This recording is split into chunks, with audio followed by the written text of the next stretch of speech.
எவ்வளவு காலம்தான் பழைய வீட்லயே வாழ்க்கைய ஓட்டுவீங்க? உங்கள் பழைய வீட்டையும் பழைய சமையல் அறையையும் புதிதாக மாற்றும் நேரம் வந்தாச்சு. ஆமாம், நவீனமும் தரமும் நிறைந்த வீட்டை உருவாக்க சுவிஸில் இருக்கவே இருக்கிறது மாடர்ன் ஹவுஸ் GmbH. எமது சேவையால் இனிமேல் உங்கள் வீட்டில் எல்லாமே புதுசுதான். குறைந்த செலவு, அதிக தரம், நம்பிக்கையான நம்மவர் நிறுவனம் மாடர்ன் ஹவுஸ் GmbH நிறுவனம். இது சுவிஸ் தமிழ் டிவியின் இன்றைய பிரதான செய்திகள். செய்தி ஆசிரியர் தேவாமதன். செய்திகளை வாசிக்கும் நான் துரைப்ப வினோத் கண்ணன். முதலில் தலைப்புச் செய்திகள். சூரிச் கண்டோனில் ரயில் விபத்து. ரேகன்ஸ்டோஃப் நிலையத்தில் ஒருவர் உயிரிழப்பு. சுவிட்சர்லாந்து விமான நிலையங்களில் புதிய முறைமையால் தாமதம் ஏற்படும் அபாயம். ஆர்கவ் கண்டோனில் ஆங்கிலத்தில் பேசியதற்காக வாகனோட்டிகளை கண்டித்த போலீஸ். சுவிஸ் ரயில்களில் தனிப்பட்ட குப்பை தொட்டிகள் நீக்கம். பயணிகளுக்கு கூடுதல் இடம் ஏற்பாடு. சூரிச் பகுதியில் பார்பர் கடைகளில் விரிவான சோதனை. பல்வேறு சட்ட மீறல் கண்டறிதல். சொலதோர் நகரில் வாகனங்கள் உடைப்பு. சந்தேக நபர் கைது. கோப் விற்பனை செய்த சாக்லேட் திரும்ப பெறல். உலோக துகள்கள் இருப்பதால் எச்சரிக்கை. தொடர்பான விரிவான செய்திகள். சில நேரங்கள் நேரமே வாழ்க்கையை மாற்றும். ஆம், SMTS ஜுவல்லரி சுவிட்சர்லாந்தில் தமிழர்களுக்காக முதன்முறையாக வழங்கும் சீட்டிழுப்பு. ராடோ மற்றும் ரோலெக்ஸ் வெற்றியாளராகி உங்கள் வாழ்க்கையில் நேரத்தை மட்டுமல்ல, ஸ்டைலையே மாற்றுங்கள். சுவிஸில் நிறுவனங்களுக்கான கடன்களை வெறும் 2 வாரங்களில் பெற்றுத் தருகிறோம். அங்கீகரிக்கப்பட்ட முகவர் VTS Finance GmbH. சுவிஸில் 1.09 வட்டி வீதத்தில் இருந்து வீட்டு கடன்களை பெற்றுக்கொள்ளவும் ஏற்கனவே வீடு வைத்திருப்பவர்கள் அதனை வைத்து புதிய வீடுகள் வாங்குவதற்கான கடன் வசதிகளும் செய்து தரப்படும். சகலவிதமான வங்கி கடன்கள் மற்றும் காப்புறுதிகளுக்கு 078 920 58 58.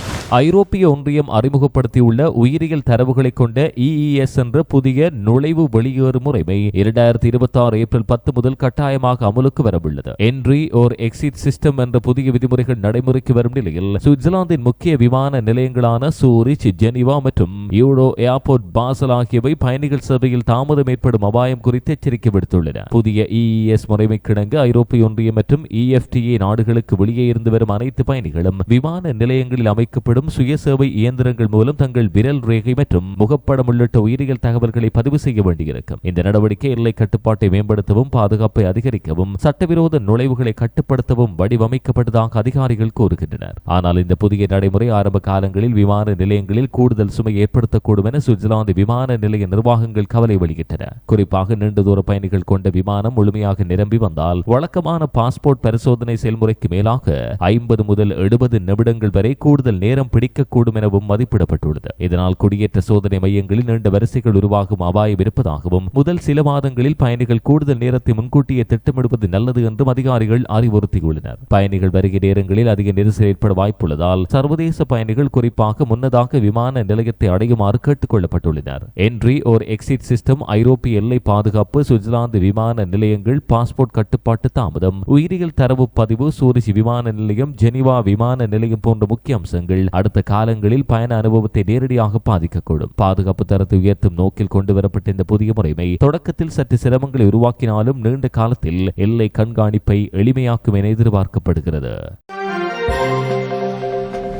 சுவிட்சர்லாந்தின் ஆர்கவ் கண்டோனில் இடம்பெற்ற போக்குவரத்து சோதனையின் போது ஆங்கிலத்தில் பதிலளித்த 2 வெளிநாட்டு குடியேறிகளிடம் போலீஸ் அதிகாரி கண்டிப்பு தெரிவித்ததாக வெளிவந்த தகவல் தற்போது கவனத்தை ஈர்த்துள்ளது. இந்த சம்பவம் குறித்து சமூக ஊடகங்களில் பகிரப்பட்டதை அடுத்து ஆர்கவ் கண்டோனல் போலீசார் உள்துறை விசாரணை ஆரம்பித்துள்ளனர். ஊடக அறிக்கைகளின்படி சமீபத்தில் நெதர்லாந்திலிருந்து ஆர்கவ் கண்டோனுக்கு குடிபெயர்ந்திருந்த 2 நபர்கள் வழக்கமான போக்குவரத்து சோதனையின் போது போலீசாரால் நிறுத்தப்பட்டனர். சோதனையின் போது அதிகாரி எழுப்பிய கேள்விகளுக்கு அவர்கள் ஆங்கிலத்தில் பதிலளித்த போது சுவிட்சர்லாந்தில் மக்கள் ஜெர்மன் மொழியை பேசுகிறார்கள், ஆங்கிலம் இல்லை என கூறி அதிகாரி கண்டித்துள்ளதாக கூறப்படுகிறது. இந்த அனுபவத்தை சம்பந்தப்பட்ட வாகன ஓட்டி சமூக ஊடகங்களில் பகிர்ந்த பின்னர் அது பொதுமக்கள் மத்தியில் விவாதத்தை தூண்டியது. அதன் பின் ஆர்கவ் கண்டோனல் போலீசார் இந்த சம்பவம் தொடர்பில் உள்துறை ஆய்வை தொடங்கியுள்ளதாக உறுதிப்படுத்தினர். இந்நிலையில் தங்கள் தினசரி பணிகளில் மொழி தொடர்பான சிக்கல்கள் அடிக்கடி எதிர்கொள்ளப்படுகின்றன என்றும் அவர்கள் தெரிவித்தனர். நிலைமையை பொறுத்து உரையாடலை எளிதாக்க ஏற்ற தீர்வுகளை தேடுவது அவசியமாகிறது என்றும் போலீசார் கூறினர். சுவிட்சர்லாந்து பல மொழிகள் பேசப்படும் நாடாக இருப்பதால் ஜெர்மன், பிரெஞ்சு, இத்தாலிய மற்றும் ரோமான்ஸ் ஆகிய ஆகிய மொழிகள் அதிகாரப்பூர்வமாக பயன்படுத்தப்படுகின்றன. இதனால் வெளிநாட்டு குடியேறிகள் மற்றும் சுற்றுலா பயணிகள் அதிகம் வருகை தரும் பகுதிகளில் மொழி தொடர்பான சவால்கள் ஏற்படுவது இயல்பானதாக கருதப்படுகிறது. இந்த சம்பவமானது மொழி புரிதல் மற்றும் கலாச்சார வேறுபாடுகள் தொடர்பான விவாதத்தை மீண்டும் முன்வைத்துள்ளது. சுவிட்சர்லாந்து முழுவதும் உள்ள ஊழியர்களின் கருத்துக்களை அடிப்படையாக கொண்டு தயாரிக்கப்பட்ட புதிய தரவரிசையில் பிரபலமான சுவிஸ் பானமான ரிவெல்லா தயாரிக்கும் நிறுவனம் 2026 ஆண்டிற்கான சிறந்த பணி அமர்த்துனராக தேர்வு செய்யப்பட்டுள்ளது. பொருளாதார இதழ்களான PME மற்றும் ஹேண்டில் சைத்துங் இணைந்து ஸ்டாட்டிஸ்டா ஆய்வு நிறுவனத்தின் உதவியோடு இந்த மதிப்பீட்டை வெளியிட்டன. இந்த ஆய்வு நாட்டின் பல துறைகளை சேர்ந்த சுமார் 15,000 ஊழியர்களின் கருத்துக்கள் மற்றும் அனுபவங்களை அடிப்படையாக கொண்டு மேற்கொள்ளப்பட்டது. வேலை சூழல், சம்பள அமைப்பு, நிறுவனத்தின் பணியாளர் நலன், வளர்ச்சி வாய்ப்புகள் போன்ற பல அம்சங்கள் கருத்தில் கொள்ளப்பட்டு இந்த பட்டியல் தயாரிக்கப்பட்டுள்ளது. இந்த ஆண்டின் பட்டியலில் காப்புறுதி துறையைச் சேர்ந்த நிறுவனங்கள் முன்னணி இடங்களை பிடித்துள்ளன. மொபீலிய நிறுவனம் 2வது இடத்தையும் சூரிச் நிறுவனம் 3வது இடத்தையும் பெற்றுள்ளன. சுவிட்சர்லாந்தில் நீண்ட காலமாக பணியாளர்களுக்கு நிலையான வேலை வாய்ப்புகளையும் நலன்களையும் வழங்கி வரும் நிறுவனங்களாக இவை பரவலாக அறியப்படுகின்றன. மேலும் ஹெல்டி நிறுவனம் 4வது இடத்தை பெற்றுள்ளது. சுவிஸ் உணவுப் பொருள் தயாரிப்பு நிறுவனமான ஸ்வைஃபல் 7வது இடத்தையும் அசென்சஸ் நிறுவனம் 8வது இடத்தையும் பெற்றுள்ளன. இந்த நிறுவனங்கள் பணியாளர்களுக்கு வழங்கும் பாதுகாப்பான வேலைச்சூழல் மற்றும் தொழில்முறை முன்னேற்ற வாய்ப்புகளுக்காக பாராட்டப்பட்டுள்ளன. சர்வதேச நிறுவனங்களும் இந்த பட்டியலில் இடம் பிடித்தன. யூனிலிவர் 5வது இடத்திலும் மைக்ரோசாப்ட் 10வது இடத்தையும் பெற்றன. உலகளாவிய அளவில் செயற்படும் இந்த நிறுவனங்கள் சுவிட்சர்லாந்திலும் பணியாளர்களுக்கான நல்ல வேலைச்சூழலை வழங்குகின்றன என்பது இந்த தரவரிசை மூலம் தெரிய வந்தது. சுவிட்சர்லாந்தில் வேலை தேடும் நபர்கள் மற்றும் தொழில் மாற்றம் குறித்து யோசிக்கும் ஊழியர்களுக்கு இத்தகைய தரவரிசைகள் முக்கிய வழிகாட்டியாக பார்க்கப்படுகின்றன. பணியாளர் திருப்தி, வேலை உயிர்கால சமநிலை மற்றும் வளர்ச்சி வாய்ப்புகள் ஆகியவற்றை மையமாக கொண்டு நிறுவனங்கள் மதிப்பிடப்படுவது நாட்டின் வேலை சந்தையின் தரத்தையும் வெளிப்படுத்துகிறது.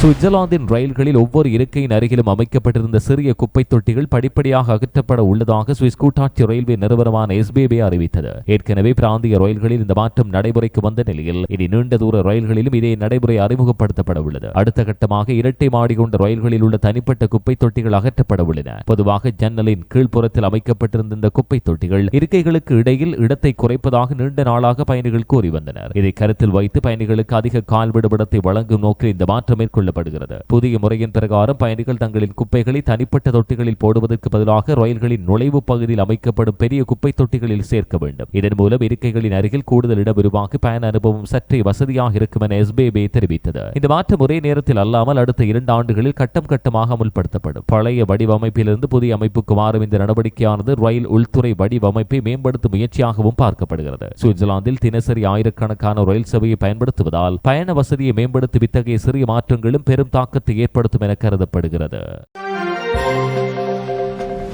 சுவிட்சர்லாந்தின் சூரிச் கண்டோனல் போலீசார் சூரிச் நகர காவல்துறை மற்றும் பொருளாதார அலுவலகத்தோடு இணைந்து பல பார்பர் கடைகளில் விரிவான சோதனை நடவடிக்கை மேற்கொண்டுள்ளனர். இந்த நடவடிக்கையின் முக்கிய நோக்கம் அங்கு செயற்படும் வணிக நிறுவனங்கள் சட்ட விதிமுறைகளை சரியாக பின்பற்றுகின்றனவா என்பதை பரிசோதிப்பதாகும். மொத்தம் 17 வணிக நிலையங்கள் இந்த சோதனையில் ஆய்வு செய்யப்பட்டன. அதில் 3/2 பங்கிற்கும் அதிகமான இடங்களில் பல்வேறு விதமான சட்ட மீறல்கள் இடம்பெற்றுள்ளதாக அதிகாரிகள் தெரிவித்தனர். சில கடைகளில் மதிப்பு கூட்டல் வரி சரியாக அறிவிக்கப்படாமல் இருந்ததோ அல்லது தவறாக பதிவு செய்யப்பட்டிருந்ததோ கண்டறியப்பட்டது. மேலும் பல இடங்களில் தலைமுடி பராமரிப்பு மற்றும் ஸ்டைலிங் பொருட்களின் விலைப்பட்டியல் தெளிவாக காட்டப்படாமல் இருந்தது. இதற்கு பிறகும் வெளிநாட்டினர் தொடர்பான சட்டப்படி அவசியமான அறிவிப்பு கடமைகள் சில இடங்களில் பின்பற்றப்படாததும் தெரிய வந்தது. சில கடைகள் அனுமதி பெறாமல் நடைபாதைகளில் விளம்பர பலகைகளை அமைத்திருந்ததும் கண்டறியப்பட்டது. இத்தகைய செயல்கள் கூட்டாட்சி சட்டங்களையும் நகர போலீஸ் விதிமுறைகளையும் மீறுவதாக அதிகாரிகள் தெரிவித்தனர். ஒரு குறிப்பிட்ட கடையில் உரிமையாளர் அனுமதி இல்லாமல் கூடுதல் அறையை வேறு ஒரு தொழிலுக்கு பயன்படுத்தியதும் இதன் மூலம் கண்டோன் கட்டிட திட்டமிடல் சட்டத்தை மீறியதும் தெரிய வந்தது. மேலும் மற்றொரு கடை உரிமையாளர் தேவையான உணவகம் அனுமதி பத்திரம் இல்லாமல் வாடிக்கையாளர்களுக்கு சேவை வழங்கியிருந்தார். இன்னொரு இடத்தில் தொழிலாளர்களுக்கான வயோதிபம், உயிரிழப்பு மற்றும் ஊனமுற்ற நிலை பாதுகாப்பு தொடர்பான கூட்டாட்சி சட்டம் விதிகளை பின்பற்றாததும் கண்டறியப்பட்டது. இந்த சோதனைகளில் தொடர்புடைய கடை உரிமையாளர்கள் மற்றும் பணியாளர்கள் எரித்ரியா,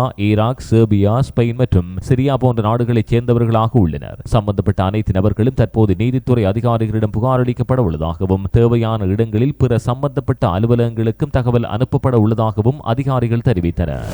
சிறிய விளம்பர இடைவெளியின் பின் செய்திகள் தொடரும். நிதிச்சுமையால் நிம்மதி இழந்து தவிக்கிறீர்களா? உங்களின் அவசர நிதி தேவைகளுக்கு குறைந்த வட்டி வீதத்தில் 3 லட்சம் பிராங்குகள் வரை கடனாக பெறலாம். கிரெடிட் பாண்ட்.cn. இலவச ஆலோசனைகளுக்கு 076592997. சூரிச்சில் அழகுக்கு புதிய அர்த்தம். ஸ்ரீ ஜுவல்லரியில் அசத்தலான புதிய டிசைன் நகைகள் சிறப்பு தள்ளுபடியில். இது மாத்திரமின்றி உங்கள் எதிர்கால சேமிப்புக்கு பாதுகாப்பான நம்பிக்கைக்குரிய நகைச்சீட்டிழப்பில் இணைந்து கொள்ளுங்கள். மேலும் பழுதடைந்த நகைகளை உடனுக்குடன் திருத்தியும் பெற்றுக்கொள்ளலாம். ஸ்ரீ ஜுவல்லரி, மட்டன் காஷ 17, 8005, சூரஜ்.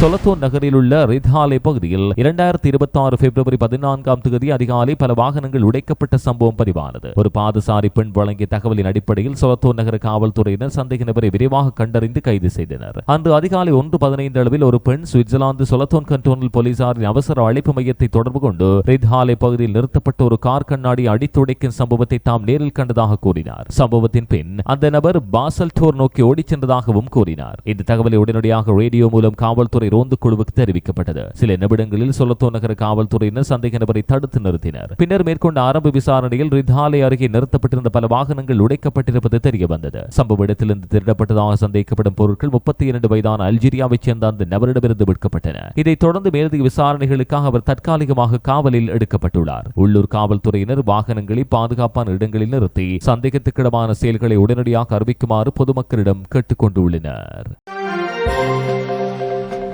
சுவிட்சர்லாந்தில் உள்ள கோப் நிறுவனம் ஹல்பா மேக்ஸி பிரான்ச்சி கிளாசிக் 45 கிராம் மற்றும் ஹல்பா மேக்ஸி பிரான்ச்சஸ் கிளாசிக் 45 கிராம் என்ற சாக்லேட் பொருட்களை உடனடியாக சந்தையிலிருந்து திரும்பப் பெறுவதாக அறிவித்தது. இந்த பொருட்களில் உலோகத்தாலான வெளிப்பொருட்கள் இருக்கக்கூடும் என்பதால் நுகர்வோருக்கு உடல்நல ஆபத்து ஏற்படும் வாய்ப்பிருப்பதாக எச்சரிக்கப்பட்டுள்ளது. எனவே இப்பொருட்களை வாங்கியவர்கள் அவற்றை பயன்படுத்தாமல் இருக்குமாறு கேட்டுக் கொள்ளப்பட்டுள்ளது. திரும்பப் பெறப்படும் பொருட்களில் ஹல்பா மேக்ஸி பிரான்ச்சி கிளாசிக் 45 கிராம் என்ற சாக்லேட்டின் EAN குறியீடு 76 27 53 41 25,004, பொருள் எண் 6.695.691, விலை 1.60 சுவிஸ் பிராங்க் ஆகும். இதன் குறைந்தபட்ச பயன்படுத்தும் தொகுதி அக்டோபர் 3, 2026 என்றும் 18-15-419 என்ற தொகுதி எண்ணும் இதில் குறிப்பிடப்பட்டுள்ளது. அதேபோல் ஹல்பா மேக்ஸி பிரான்ச்சஸ் கிளாசிக் 5 தர 45 கிராம் என்ற பல்கூட்டு பொருளின் EAN குறியீடு 76 27 53 50 74 318, பொருள் எண் 6.995.358, விலை 4.95 சுவிஸ் பிராங்குகள். இதன் பயன்படுத்தும் இறுதி தேதி அக்டோபர் 2, 2026 என்றும் 18-30-350 என்ற தொகுதி எண் கொண்ட பொருட்களை இந்த திரும்பப் பெறல் நடவடிக்கையில் அடங்குகின்றன. மற்றைய திகதிகள் அல்லது வேறு தொகுதி எண்களை கொண்ட பொருட்கள் பாதிக்கப்படவில்லை என்பது தெரிய வந்தது. இந்த பொருட்கள் 2026 பிப்ரவரி 9 முதல் பிப்ரவரி 13 வரை கோப் சூப்பர் மார்க்கெட்டுகள், கோப் சிட்டி வணிக வளாகங்கள், கோப் பிராண்டோ கடைகள் மற்றும் கோப் இணையதளத்தில் விற்பனைக்கு கிடைத்தன. தற்போது சம்பந்தப்பட்ட அனைத்து பொருட்களும் விற்பனையில் இருந்து அகற்றப்பட்டன. இந்த சாக்லேட்டை ஏற்கனவே வாங்கியவர்கள் அருகில் உள்ள கோப் விற்பனை நிலையங்களில் திருப்பி அளிக்கலாம். வாங்கிய முழு தொகையையும் அவர்களுக்கு மீள வழங்கப்படும் என்று நிறுவனம் தெரிவித்தது. மேலதிக தகவல்களுக்கு 0848-888-444 என்ற தொலைபேசி எண்ணில் கோப் வாடிக்கையாளர் சேவையை தொடர்பு கொள்ள முடியும்.